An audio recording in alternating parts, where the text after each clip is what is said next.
broken trailers, dirty mattresses.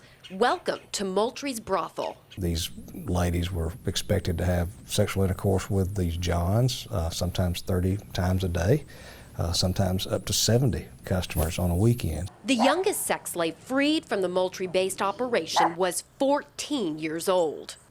It's disturbing. A young girl who couldn't speak English, who came to the U.S. hoping for a better life, instead forced to pay for her smuggling fee with her body. They've got no money, no family, no contacts, no place to live, no way to support themselves, and they're just forced into this life. Just 3 hours up the highway from Moultrie is the world's busiest airport, Hartsfield-Jackson Atlanta International. The Atlanta airport is full of women and girls being trafficked back and forth from other countries. It's a terrible problem. Experts say because of the airport, Atlanta has become a hub for sex trafficking. And one study reports 7,200 people in Georgia purchase a child for sex each month.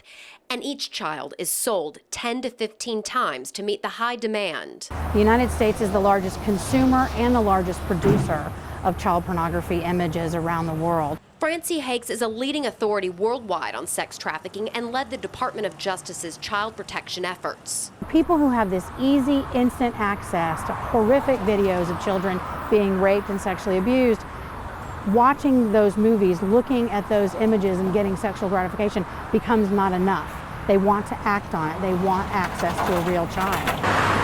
And here, out in the open on Metropolitan Parkway in Atlanta, young girls are pimped for sex day and night. Atlanta is the highest price for pimps around the country, according to a recent study by the Urban Institute. And so it's very profitable. A profitable business with an unending supply. You can sell a child or a woman's body over and over and over again, sometimes dozens of times in a day. Children can bring as much as $1,000 a day. Been on the street regardless. At 17, I had no choice. That was a literal no choice. What are you going to do? This 21-year-old woman has been selling her body for money since she was a teenager, but perhaps even younger. My grandmother is freaking 62 years old. She still does this. She still does this. She ran away from her childhood home where men came in and out for paid sex.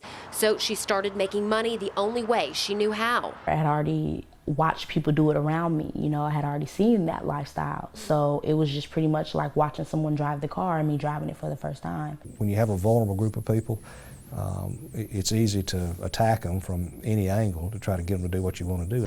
No matter a person's nationality or status, the growing sex trade, both online and on the streets, is victimizing vulnerable people, and the good guys aren't winning the war. Federal agencies are overmatched. They do not have the staff, they don't have the personnel, there's just simply not enough resources to tackle the problem. But they're still trying, with the help of local agencies, even right here in South Georgia. It's difficult. We're certainly behind the 8 ball. But every victory, like shutting down this Moultrie brothel, is life-changing, even life-saving for the victims they rescue.